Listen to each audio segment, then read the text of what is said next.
Hello and welcome everybody to another episode of Books and Bytes. Today, well, we're diving into Stoicism. Stoicism. Yeah. Specifically, Zeno of Citium, Ah, the founder. the founder of Stoicism. You send over a whole bunch of stuff, biographies like philosophical texts, even some historical analysis. So it looks like we're going deep, not just on the man himself, but the whole world he lived in, and like the impact of his ideas.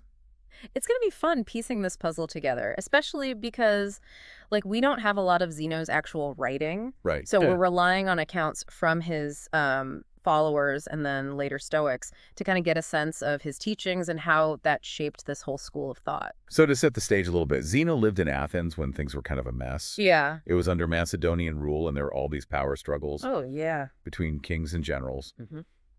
Not exactly a peaceful place to be thinking about philosophy. I know. It makes you wonder how all this turmoil, actually influenced his ideas, you know?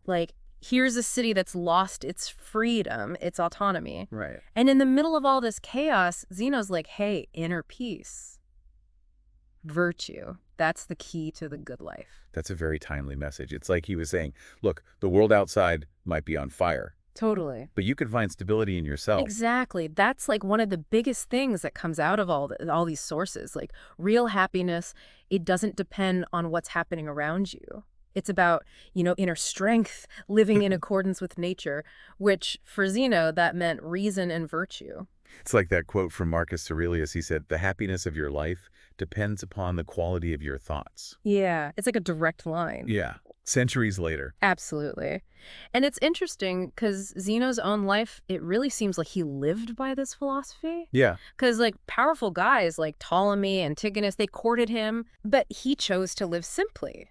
No wealth, no political involvement. He understood that. Real freedom, it wasn't about power on the outside. It was about mastering your own, desires, emotions. It's almost counterintuitive, isn't it? I know. Like in a world obsessed with power, with status. Yeah. Here's this philosopher saying, nah, none of that matters. Exactly. What matters is your character, your virtue. Totally against the grain, especially for Athens back then. Right. Ambition and politics, that was life, But that's what makes Zeno so interesting. It's he's giving you a whole different way to look at things, And that alternative really had a lasting impact. Oh, yeah. Stoicism was a hit back then, and it still is today, I think, because it offers a way to be happy that doesn't depend on things you can't control. Totally. Speaking of those core principles, one of the fascinating things about Stoicism, and this comes out clearly in the sources, is this idea of living in accordance with nature. Now, this isn't about running off to the woods and, living off the land. Right. It's about understanding the rational order of the universe. Yeah. And aligning yourself with it. So it's more about using reason to handle life's problems. Yeah. Some things, you just can't control them. Yeah. So happiness is about accepting that. Yeah. And focusing on what you can control, which is basically your own thoughts and actions. Precisely. It's about recognizing that there's this natural order, a kind of cosmic logic. Right. And the more you get in sync with that logic, the more peaceful and fulfilling your life's going to be. It's like Zeno was inspired by other philosophers too, like Heraclitus, who talked about the logos, right, this rational principle governing the universe. Yeah. It seems like Zeno took that concept and wove it into his own philosophy. Totally. And the Cynics too. Yeah. Remember them with their simple living, rejecting all the social norms. Right. But while the Cynics were super radical, almost antisocial, Zeno, he integrated these ideas but made it more nuanced. More practical. Yeah, exactly. So it's like he took the deep thinking of Heraclitus and the practical wisdom of the Cynics and created this new thing. Yeah, exactly. He took all these different ideas and made a philosophy that dealt with both the individual trying to be happy and their role in the bigger picture. The social and cosmic order, And you can see this in his ideas about logic and the soul. Oh, yeah. Which were really different from his predecessors, like Plato. Totally. So Plato believed in a separate, immortal soul. Zeno. Soul is material made of this, warm breath that develops with the body. Okay. And this has some pretty big implications for how Stoics think about death and the afterlife. So if the soul is material, did he believe in an afterlife? Oh, that's a great question. And it's one that scholars have been debating for centuries. Really? The sources, they seem to suggest that Zeno believed the soul kind of dissolved back into the cosmos when you die, rejoining the logos, the universal reason. But it wasn't necessarily like a bleak view. It was more about recognizing how we're all connected to the universe and accepting the natural cycle of life and death. It ties back to that whole living in accordance with nature thing. Totally. Like if death is just a part of the cycle, then it's something to be accepted, not feared. Exactly. And that acceptance, that lack of fear, that's a big part of Stoic tranquility. Recognizing that even death, the ultimate unknown, is part of the natural order. That's a pretty radical idea, It is. especially for ancient Greece and their beliefs about the afterlife, Right. but also incredibly liberating Yeah. to be free from that fear. Absolutely. And that freedom, that sense of peace inside, that's what Zeno and the Stoics were all about. It wasn't about ignoring death. Right. It was about understanding where it fits in the big picture Okay. and living in a way that's consistent with that understanding. This idea of the soul being material, does that challenge the idea of innate knowledge? Because Plato was big on that. It totally does. Another big difference between Zeno and Plato. Zeno believed that the mind or soul starts as a blank slate, and it develops through our experiences in the world. Big implications for, like, education and self-improvement. You're never done learning and growing. So we're all like works in progress. Exactly. Always evolving, always learning. And this ties back to that Stoic idea of virtue being a process. You're not born with it, you cultivate it through practice and effort, like a muscle you gotta train. What do you think Zeno would say about our modern obsession with like talent and natural ability? I think he'd see it as a distraction from the real work. Yeah. Self-improvement. Yeah. It's interesting, right? Because in a world that's all about natural talent and getting things instantly, Stoicism reminds us that true fulfillment, it comes from the ongoing pursuit of virtue, aligning your thoughts and actions with reason and the natural order, day after day. It encourages us to take responsibility for our own happiness, no matter our circumstances. Exactly. And that's a powerful message, just as much today as it was back then. Okay, so we've talked about some of his core beliefs. Living in accordance with nature, the soul being a material. But how did he actually teach these things? Was he like Socrates out in the public having dialogues? Oh, that's a fascinating part of the story. See, Zeno wasn't just a philosopher, he was a founder. Oh.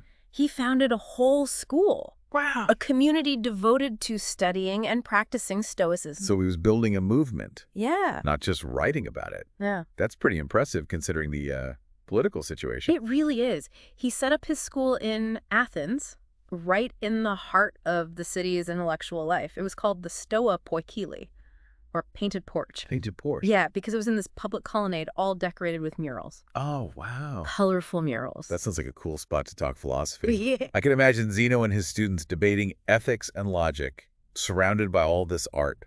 And that's exactly what they did. The Stoa became this hub, you know? Yeah. People from all walks of life coming to exchange ideas.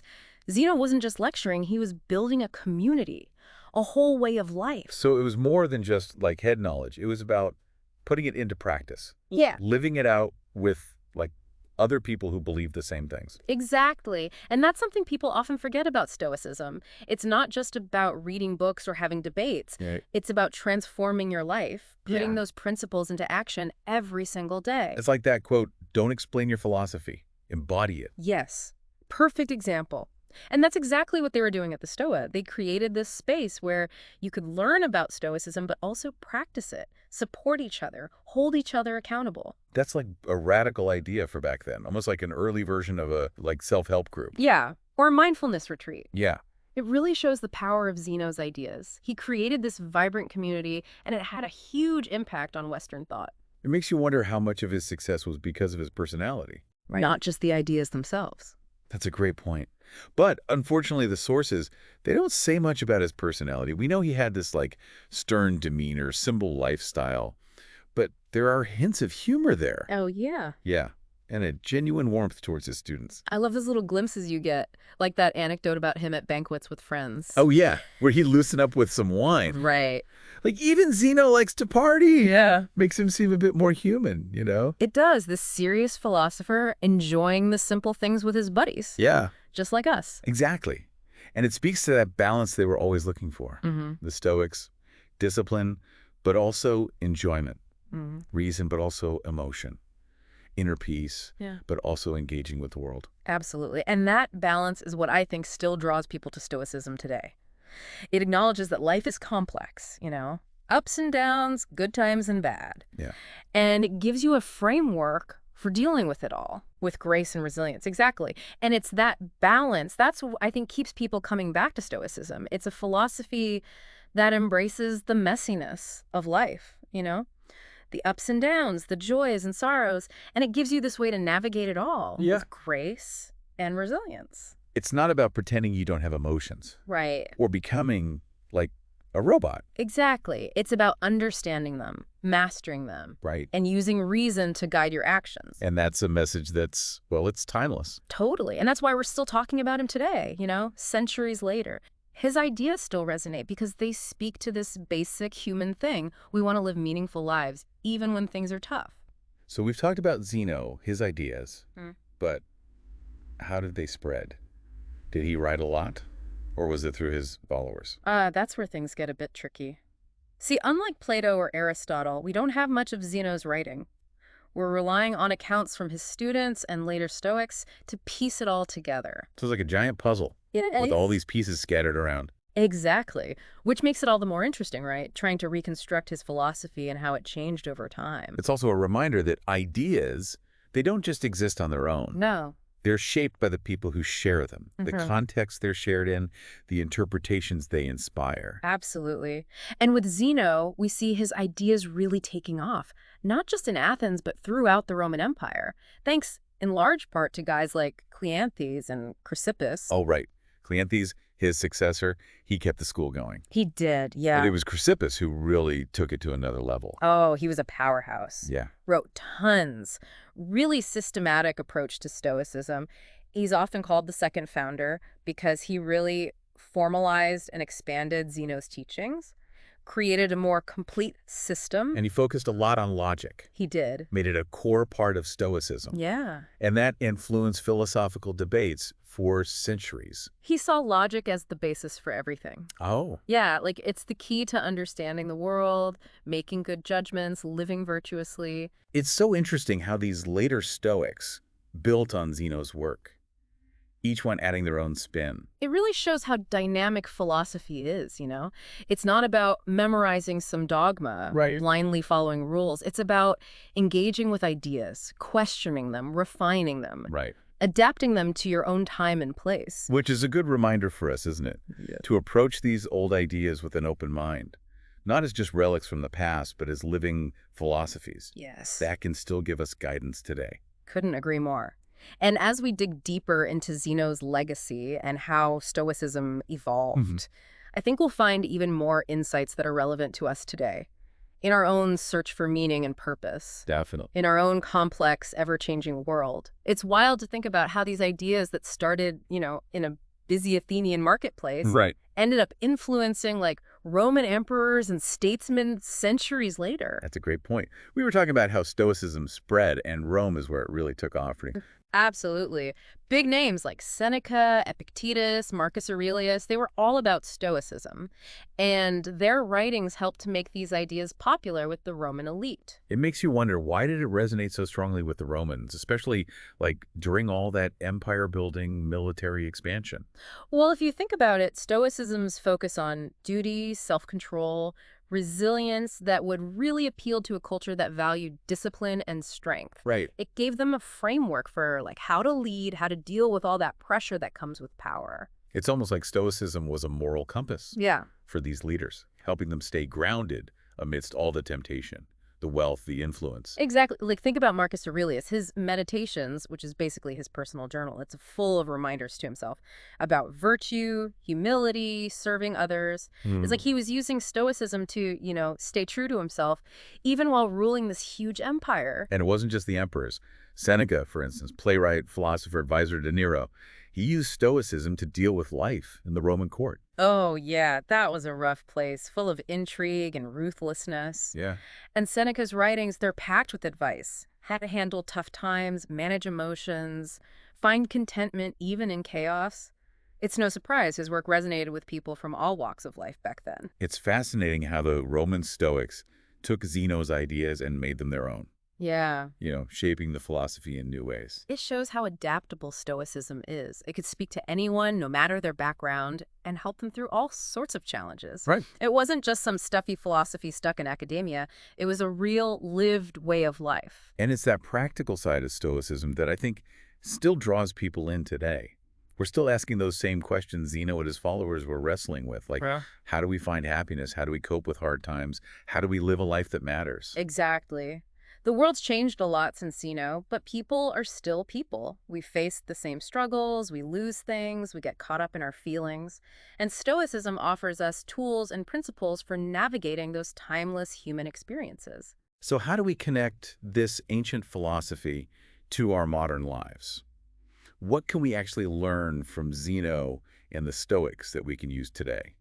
That's the big question, and I think the answer lies in understanding those core principles of Stoicism and then figuring out how to apply them to our own situations. Let's start with that idea of living in accordance with nature. We talk about aligning ourselves with reason, with the cosmic order. Right. But what does that actually look like in practice, especially now in the 21st century? Well, I think it starts with recognizing that we're part of something much bigger than ourselves, Mm. a web of interconnectedness. It's about understanding that there are natural laws, principles at play, and the more we get in sync with them, the better our lives will be. So it's not about rejecting the world or ignoring our responsibilities. No, not at all. It's Yeah. about engaging with life, but being mindful, Yeah. intentional, Right. making sure our actions line up with our values. So that alignment could look different for everybody. Exactly. It might mean being more aware of our impact on the planet, or putting our energy into meaningful relationships instead of superficial ones, or finding work that resonates with our values and purpose. It's about making choices that reflect, our understanding of the natural order. Choices that benefit both ourselves and the world around us. Exactly. And that's where that Stoic idea of virtue comes in. It's not just about living in harmony with nature. It's about living virtuously, Mm-hmm. making decisions that show wisdom, justice, courage, and self-control. And those virtues, they're our guiding principles. Yeah. Helping us make good decisions. Yeah. Ones that line up with our understanding of what's right. Exactly. They give us a framework for making ethical choices, principles we can lean on when things get tough. And it's interesting how the Stoics saw all those virtues as connected, like facets of a diamond almost. Ooh, I like that. You can't really have one without the others. Right. They all work together to create a harmonious, well-ordered soul. That's a great analogy. It shows how important it is to cultivate all the virtues, not just pick and choose your favorites. Mm-hmm. It's about a holistic approach to life, striving for balance and excellence in everything you do. Makes you wonder if Zeno and the Stoics were onto something. Yeah. This idea that virtue is the key to happiness. Right. I mean, if we're living by our values, making choices we believe are good and right, wouldn't that lead to a sense of fulfillment, contentment? It's a strong argument. And the Stoics, they didn't deny that external things matter. Health, wealth, relationships. But they saw those as bonuses, not essential to true happiness. So it's not about denying yourself pleasure or material comforts. right. It's about realizing that those things are ultimately out of your control Right. and not tying your happiness to them. Exactly. True happiness, for the Stoics, it comes from within. Cultivating virtue, living in accordance with nature and reason. So we've talked about the big concepts, but how did those ideas translate into action? What did Zeno and his followers actually do to develop virtue and find that inner peace? That's where the Stoic practices come in. Okay. They had all these exercises, these techniques to strengthen the mind, manage emotions, and cultivate a more resilient and virtuous way of being. I've heard about those practices, but they've always seemed kind of intimidating, like mental boot camp. I get it, but the good thing is you can adjust them. Start small, gradually work them into your routine. So what are some of those practices we could try out? Today, I'm ready to get stoic. Well, one of the most famous ones is negative visualization. Okay, wait. Negative visualization. So I'm supposed to imagine all the bad things that could happen. It's not about being negative or becoming a pessimist. It's about mentally preparing yourself for difficult situations so that if they do happen, you're ready. Oh, okay, so it's like a fire drill for your mind. Exactly. You're not wishing for bad things, but you're acknowledging that they might happen, All so right. you're not blindsided. I see. And by imagining those setbacks, you also realize how much you have right now. Exactly. It's a way to cultivate gratitude and perspective. Makes sense. It's easy to take things for granted until you imagine losing them. Right. Another practice that goes along with this is the dichotomy of control. Okay, It's all about focusing on what you can control and letting go of what you can't. that sounds really useful these days. We're constantly bombarded with stuff that's totally out of our hands. It's a timeless principle. Recognizing the limits of your control, it reduces anxiety, lets you focus your energy on what you can actually influence, your thoughts, your actions, your responses. So it's about taking responsibility for your own inner world. Exactly. You can't always control what happens around you, but you can choose how you react. It's like that saying, it's not what happens to you, but how you react to it that matters. There you go. That's Stoicism in a nutshell. Finding freedom and peace not by trying to control the world, but by mastering your own mind. And those practices, they're like the tools to help us do that. Hmm. Develop resilience, wisdom, so we can handle whatever life throws at us. They're like training wheels for the soul, helping you stay balanced and centered even when everything feels crazy. And the best part is, you don't have to be some kind of philosopher or wise person to use them. Right. Anyone can do it. Exactly. That's what's so great about Stoicism. It's not just for intellectuals, it's for everyone who's looking for wisdom and virtue. It's like having a little philosopher in your pocket, always there to give you advice. Love that. And it reminds us that Zeno and the Stoics, their wisdom is always there for us, waiting for us to discover it and use it in our own lives. So we've looked at Zeno's life, his philosophy, how Stoicism developed over time, and even some ways to apply it today. What's the one thing you want our listeners to take away from all this? I think the most important thing is that Stoicism, it's not just some old philosophy gathering dust. That- It's a living tradition. It still has a lot to say about being human, about handling life's challenges. It's about growing in wisdom, resilience, and virtue, not just for ourselves, but for everyone around us. It reminds us that true happiness, it doesn't come from stuff or achievements. It comes from building inner strength and living by our values. Exactly. And it's a call to action, an invitation to explore these ideas, try out the practices, and see how powerful Stoicism can be. It's amazing to think that something developed like over 2,000 years ago can still be so relevant to us today. It is. It really shows you how timeless these ideas are. The power of human reason, you know? And Stoicism isn't just like a theory, it's about taking action. It gives you practical tools for like becoming a better person, living a good life. Exactly. It's not about just sitting around thinking about the universe. It's about being in the world, facing those challenges head on, and trying to live by your values. Speaking of action, I'm curious about Zeno's legacy. What did he leave behind? Was it his writings? Or did his influence go beyond just like his teachings? That's a really good question, and it points to a big difference between Zeno and some of those other, like, giants of philosophy. Oh, like who? Well, take Plato, for example. He founded the Academy, a real institution. Right. Lasted for centuries. And Aristotle, his writings shaped Western thought for, like, forever.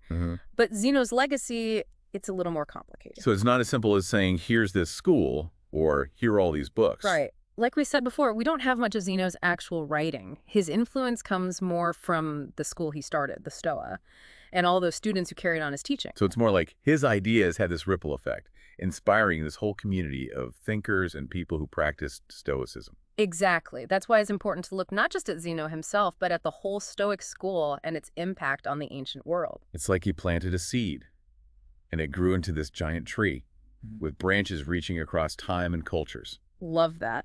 And just like a tree, Stoicism kept evolving, adapting. Every generation of Stoics added their own thing. And that's what makes it so interesting to study. It's not just some rigid set of rules. No. It's a living philosophy that has been shaped by so many people, so many events. It reminds us that ideas are always being reinterpreted, applied to new situations. That's what keeps them relevant, you know? Meaningful for each generation. Well, we've covered a lot in this deep dive. I'm sure everyone's got plenty to think about. As we wrap up, any last words of wisdom for our listeners? I think it's important to remember that Stoicism isn't about being perfect. Right. It's not about, like, shutting down your emotions. Right. Like becoming some kind of robot. Exactly. It's about cultivating wisdom, resilience, and virtue. Remembering that we're all a work in progress. We're always learning, always growing. It's about trying to live in harmony with nature, using reason to guide our actions, finding peace and contentment within ourselves, no matter what's happening around us. And remembering that we're all connected. We're part of something bigger. And our actions, they matter. They affect the world. So as we face, all the complexities of the 21st century, Mm-hmm. maybe we can all find some inspiration in the wisdom of Zeno and the Stoics. Yeah. May we all cultivate those virtues, wisdom, justice, courage, self-control, and may we live lives of meaning and purpose, making ourselves and the world a better place. Thanks for joining us on this journey into the world of Zeno and Stoicism. We hope you found it, insightful, maybe even inspiring. And until next time, keep seeking wisdom, keep practicing virtue, and keep diving deep.